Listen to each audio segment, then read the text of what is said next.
We have here today Professor Wolfgang Palaver from University of Innsbruck, Austria, who has kindly agreed to talk to us about his memories of Professor René Girard and how he came to hear from him, about him, and when he met him. So, Professor Palaver, let me start off by asking you, when did you first hear about Professor René Girard? So I'm not absolutely sure about the months, but it was either late in the 70s, definitely about 1980. So that was just the first 2 or 3 semesters studying theology at the University of Innsbruck, Catholic Theology.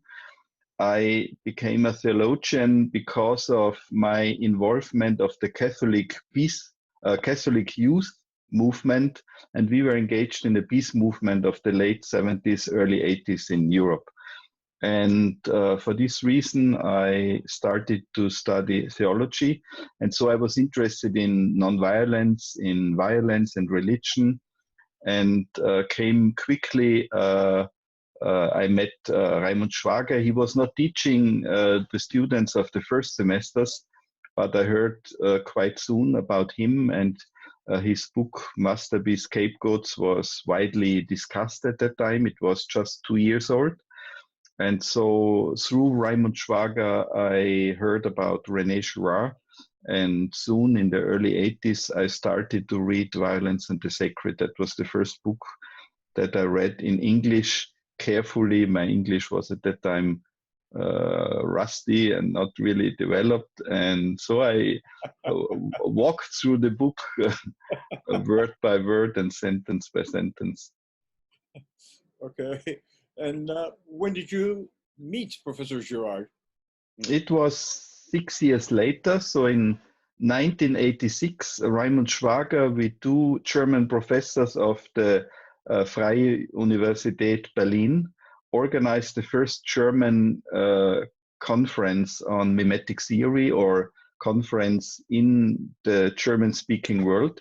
It happened in Stuttgart in Germany, and Schwager invited me as a young PhD student. I was just starting to write my dissertation on Thomas Hobbes from a Girardian point of view. So after 3-4 years reading Girard eagerly, I was becoming a scholar of mimetic theory, and I was very glad to be invited to this first meeting. So I met him for the first time in 1986 in September. In Germany, in Stuttgart? In Germany, in Stuttgart, yes.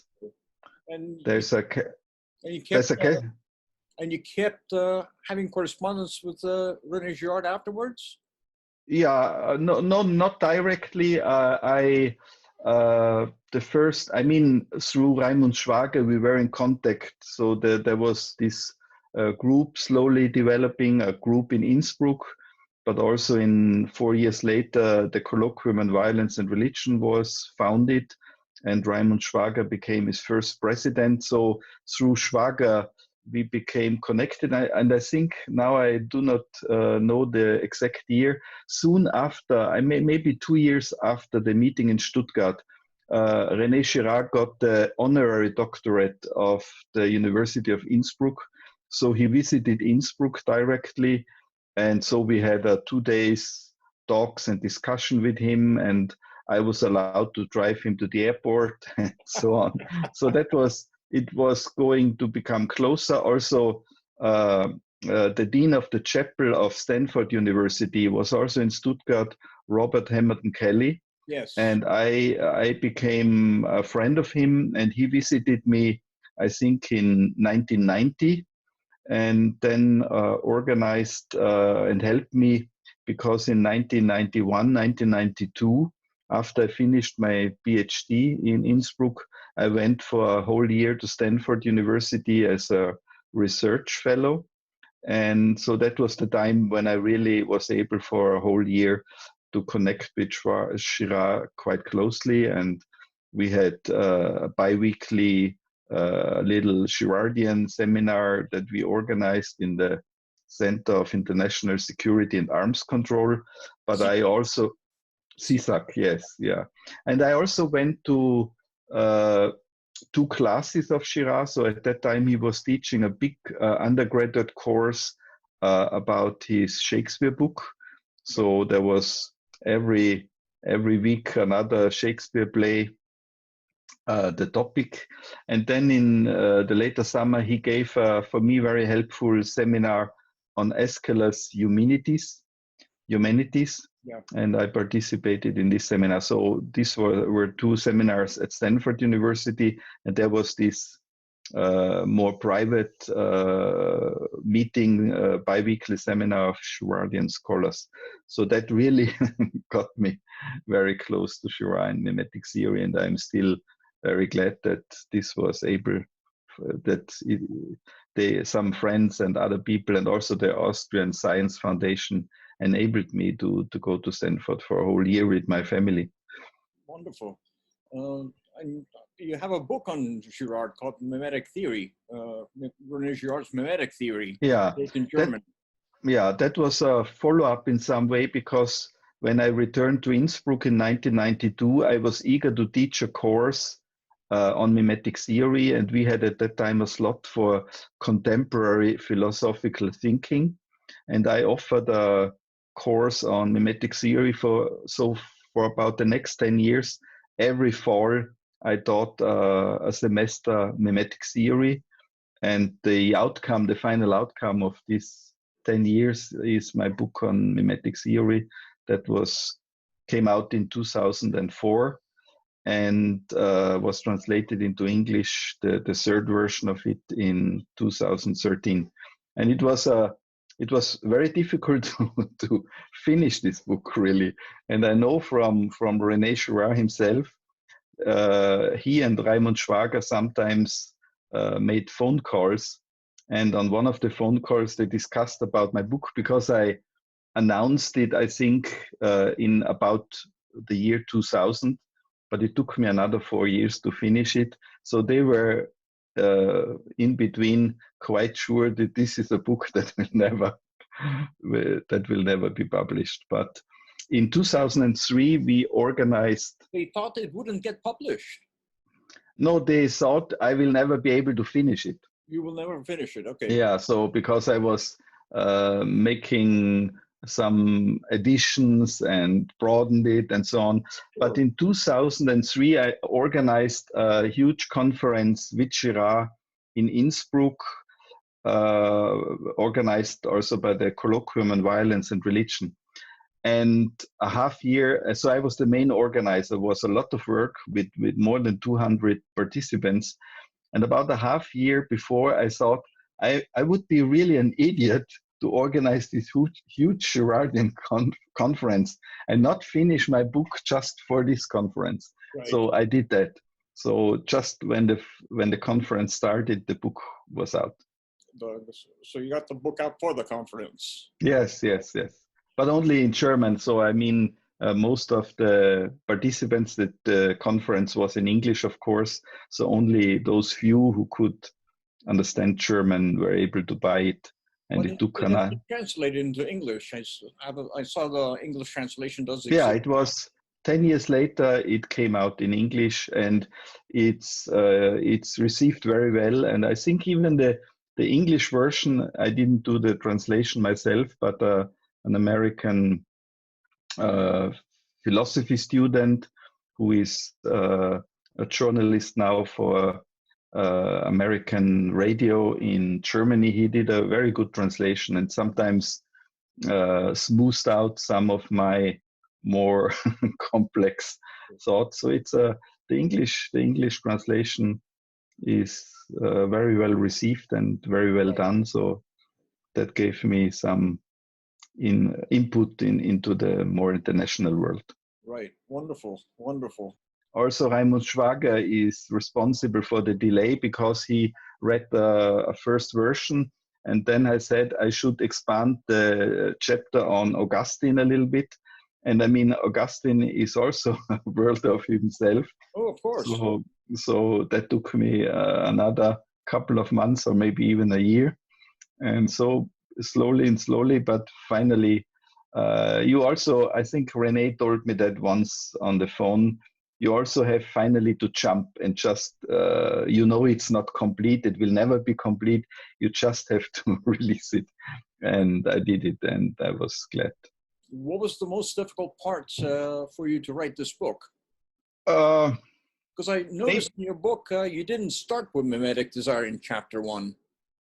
Yeah, I started with the biography, and that was a little bit concern for Schwager, because he said, well, the people will starting reading your book and immediately think they have to be Christians, and they have to undergo conversion in order to understand Girard.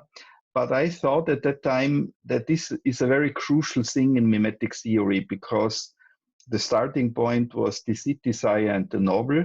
Yes. And this book, the concluding chapter, which I see as a masterpiece of spirituality, of Christian spirituality, but even beyond that.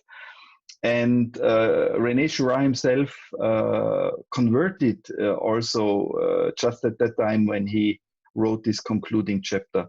And he gave a lot of references to, in the Shakespeare book and other books and articles on authors from literature, how important conversion is. So I thought I will start with that important part of his theory.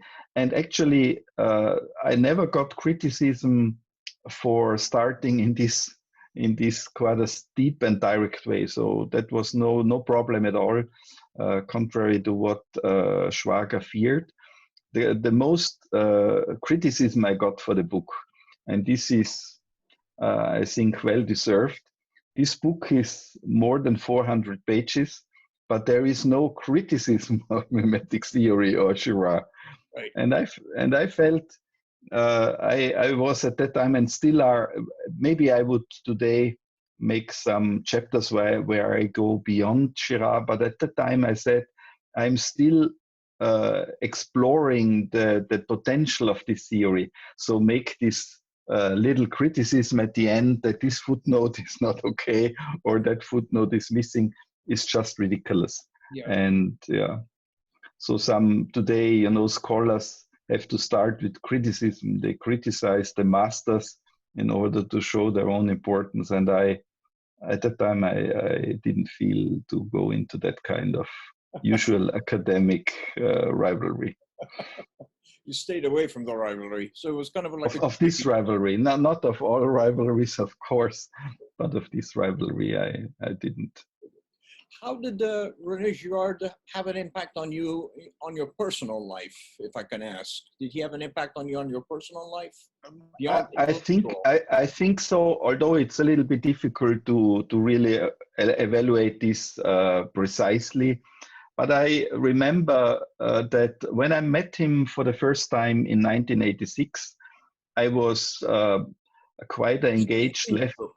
In Stuttgart. I'm talking about Stuttgart, but in Stuttgart, I was a little bit disappointed after those 3 or 4 days of meeting. I mean, not disappointed that I got a better understanding of mimetic theory, and there were very interesting scholars there, and I became friend of some of them. But 1986, in Europe at least, in my own circles and in the Catholic youth movement, the struggle against apartheid in South Africa and releasing Nelson Mandela was the political key issue. Yeah. And I addressed the seminar, and also Girard, we should do something against that. We should not only talk about the anthropology of violence, we should also engage in freeing and releasing Nelson Mandela. And Girard was quite relaxed. I didn't want to go into that kind of political debate. Hamilton Kelly, who was from South Africa, was not so in favor of Nelson Mandela at that time. I mean, he was very careful. So I was a little bit disappointed politically. Later, when I studied with him at Stanford 5 years later, I felt that he is a teacher nearly impossible. I mean, you know that better than myself, but I observed that very, very often.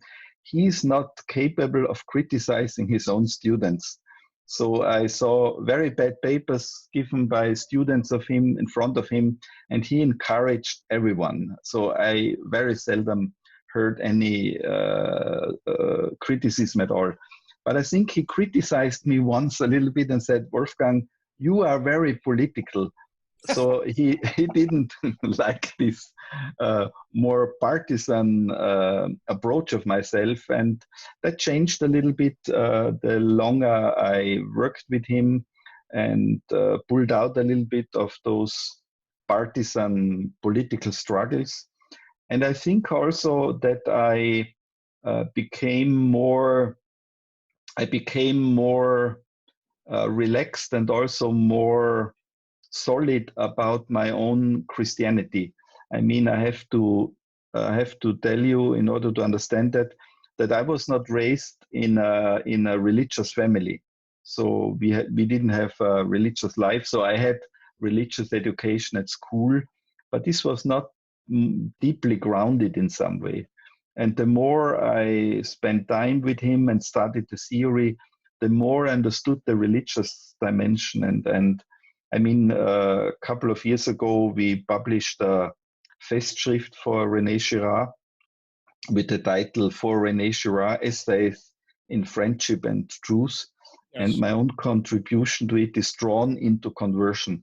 And in this piece, Drawn into Conversion, I just took a quick look today again into it. It's about 15 years ago that I wrote it and was published 11 years ago. There I unfolded a little bit what it meant to become more solid in your own spirituality, in your own religious understanding.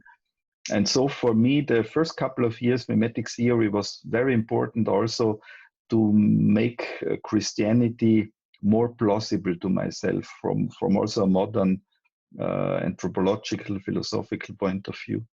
Christianity or Catholicism? Which one? Christianity. Not Catholicism. Not Catholicism. I mean, studying Girard for a very long time, despite the fact that he was quite a devout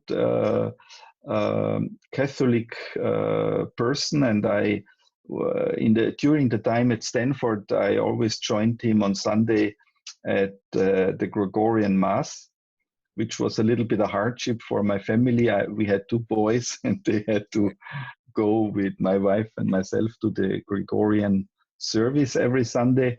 Despite the fact, I would say from a philosophical, theological point of view, Girard has a very strong evangelical, biblical leaning in the best way. So he's in some kind of evangelical Catholic, which is, at least from a European point of view, rather strange and not the typical Catholic perspective. So the Bible is much more important than philosophy. And I mean, the only funny thing is, if you read Battling to the End, he completely endorses Pope Benedict's Regensburg speech, also the criticism of the Protestant criticism of Greek philosophy. And this is a little bit strange, because you can read the whole work of René Girard and you will see that he exactly had this anti-philosophical attitude more or less throughout his life. So I think in the last book, when he was asked, do you support the Pope? As a Catholic, he was completely on the side of the Pope. But from his own understanding of mimetic theory, one should see that there is a cleavage between his writings and his strong emphasis on the Bible and a very critical stance on philosophy. I mean, one of the later seminars, we had a week-long seminar in 2004, a very small seminar organized by Bob Hamilton Kelly. Also, Peter Thiel was with us. And during this week, we tried to get some positive words out of him on philosophy, because we also discussed Eric Voegelin, Leo Strauss, and Carl Schmitt, but there was no word of a favor of philosophy. So this is a little bit funny to have this experience of the 1 week seminar in 2004 and then read in Battling to the End, complete siding with Pope Benedict's rather philosophical approach on Christianity. Right. Well, let me get back to Raymond Schwager before we talk about Battling to the End. It seems like when René wrote Things Hidden Since the Foundation of the World, he raised a big scandal all over the world. And part of the scandal was his usage of the word non-sacrificial in Christianity. Jesus' death on the cross was a non-sacrifice. That was a big, scandal that he created that term. Yes. And apparently Schwager made a big impact on René to change that term. Yeah. So can you illuminate? A couple of years ago, a group of theologians in Innsbruck published a letter exchange between Schwager and Girard, and this is about 70 letters, I think, from each side. And I was the one who carried the letters of Schwager to Girard from Girard's garage back to Innsbruck for the publication project. But if you read this very interesting letter exchange, you see that from the very beginning, Schwager was questioning this very critical stance of Girard on the question of sacrifice. And in 1995, when Schwager turned 60, Josef Niewiadomski and myself, we published a Festschrift for Raimund Schwager and asked René Girard to contribute. And this contribution was a remarkable piece because this is the first piece where René Girard made it plausible why he was wrong on the question of sacrifice and why it was important that Schwager insisted on the traditional view. Although one has also to say Girard didn't give in on the substantial question that there is a fundamental difference between the sacrifice, human sacrifice of early religions and what we understand when we use the term or the concept of sacrifice in regard to Jesus Christ and the crucifixion. So what is important... He didn't even address that in... I saw Satan fall like lightning in that book. I mean, no, he is addressing it from 1990 because the Festschrift contribution was from 1995, and I see Satan fall like lightning was later. So from the middle of the 90s onwards, you will see again and again that he is addressing the question and also telling people that he was a little bit too critical on this concept. Right. So from the middle of the 90s, this was very clear.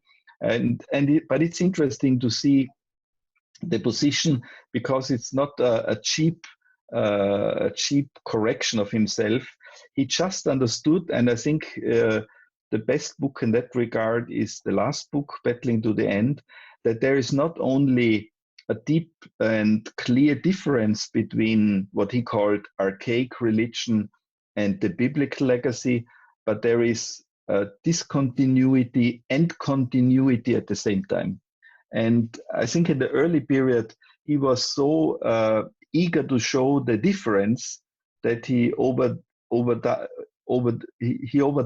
has overdone the difference, emphasized the difference too strongly. And especially at the center of Battling to the End, there is this chapter on the German poet Friedrich Hölderlin, which I think is the key of this last book.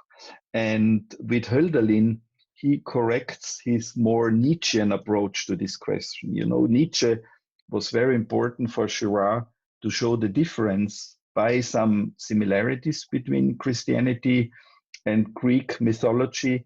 But Hölderlin helped him to express the discontinuity and the continuity at the same time. I see.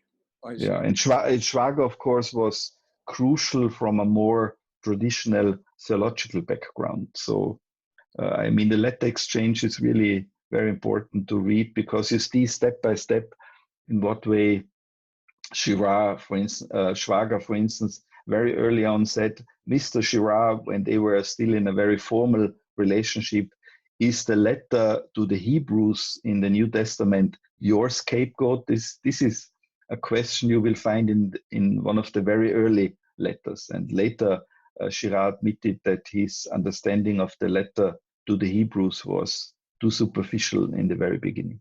Right. Talking about battles to the end, it's very interesting because he writes in the foreword, in the introduction of the book, that he says, I'm going to be writing the most apocalyptic book that I've ever written.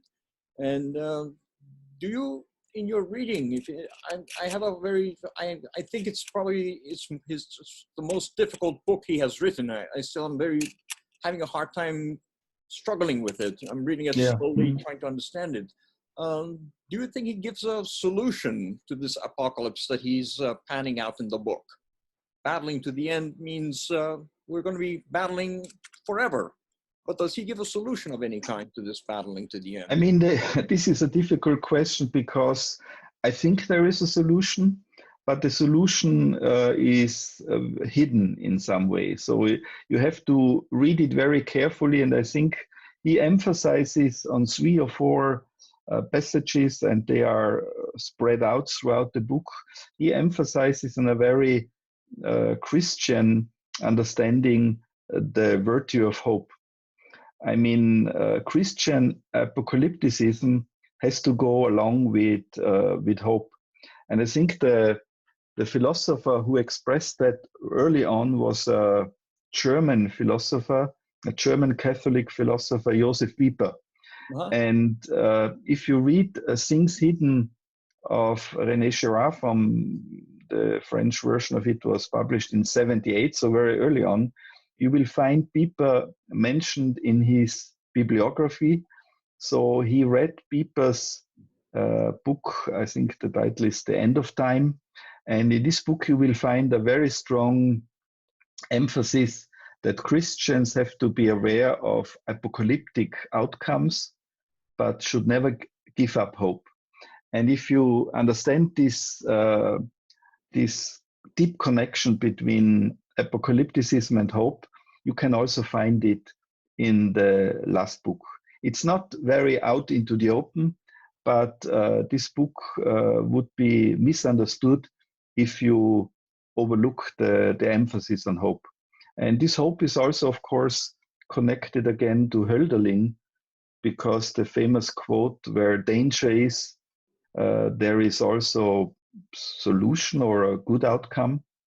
This quote was very distorted and used in a bad way by Heidegger, but I think the Girardian reading of it is one of the glimpses you find on hope in his book. Right.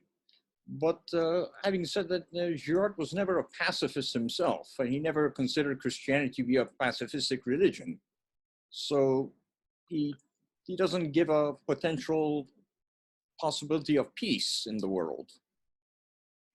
Yeah, I mean, I would differ a little bit in that regard. I'm just starting to work on a project, try to see similarities, but also differences between Gandhi's understanding of nonviolence and Girard.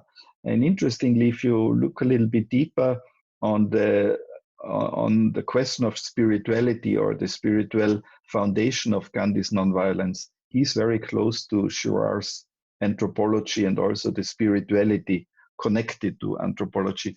But I think Girard was never really addressing ethical or political questions in depth.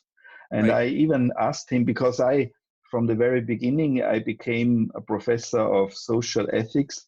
So I had, just for professional disciplinary reasons, always addressing those questions. And I once asked René, did you ever immediately think about ethical or political consequences when you worked on your anthropology? And he said, no, that was never really important point of view of him. So I think this is a difference. But I mean, for me, Girard's anthropology is very helpful to address those ethical and political issues. So I think there is mimetic theory gives you a very important foundation to address those questions properly, not in a superficial partisan way, but in a deeper way. So I don't read Battling to the End as a political book in the sense that there is no hope and the war will go on forever. And I would again, there are some passages where he himself, even in this book, says there is always the possibility that human beings turn around and decide to become non-violent. So you find these passages in this book too, but it's not a recipe or any kind of program that you can use as a politician or as someone addressing those questions directly. Right. This is, the individuals have to put it down and the whole masses have to turn around as well. So simultaneously. Yeah. But at least one can understand how difficult the task is, and how, I mean, one of the similarities, for instance, between Girard and Mahatma Gandhi is that they both understood deeply how contagious violence is, And there is, I mean, if we talk about mimetic relations or mimesis, I think violence is one of the most contagious, most mimetically experiences of human life. And this was one of the reasons why Gandhi was so deeply convinced that whenever you can avoid to return violence for violence, this is the only way out of a cycle that would, and this is the strength of battling to the end, always escalate to extremes. Very good. Let me ask you, what is your favorite book of René Girard? Since I would say you're authority on René Girard, especially after it's in your book on him and mimetic theory. So what is your favorite book that he wrote of all his books? Yeah, this is a difficult question because it changes some way, but I just in fall a little book on Girard's distinction between the sacred and the holy will be published by Cambridge University Press. And in this book, it's a small book, but in my book, there's a central, very important chapter for me, and this is Girard's reading of the book of Job. Oh, yeah. Job, the victim of his people. This is the English title. Yes. And this is a tremendous book. This is so courageous and so blowing up a whole tradition of misreadings or sacred readings of Holy Scripture that I think the potential of this book has to be brought out into the light much more than it has before. I mean, it challenges Rudolf Otto's understanding of religion. It challenges Carl Gustav Jung's understanding of religion. It challenges all those who say religious is deeply ambiguous and the whole problem of violence is the ambiguity of the sacred. Girard's book on Job just finishes off this rather weird understanding of religion. It's tremendous if you look carefully into this book, how courageous he moved forward. Absolutely. And what book would you recommend for beginners? For beginners, I would recommend I See Satan Fall Like Lightning, because this is a book that gives a very sober, very good overview. So if you have all the important topics into it. And for people who are probably not so much into religion, but more interested in literature, still The City Sign the Novel is a very good book. And it's also, if you read it carefully, a masterpiece of spirituality. Maybe because it came out of his own conversion, maybe spirituality speaking the most important book. The City Sign the Novel. Yes. Romantique. Yes. Okay. Mm-hmm. And in closing, let me ask you, Professor Palaver, in all this time that you spent with René Girard, what is one favorite memory you have of him? One or two favorite memory you have of him if you can recall one or two good memories that you have with him.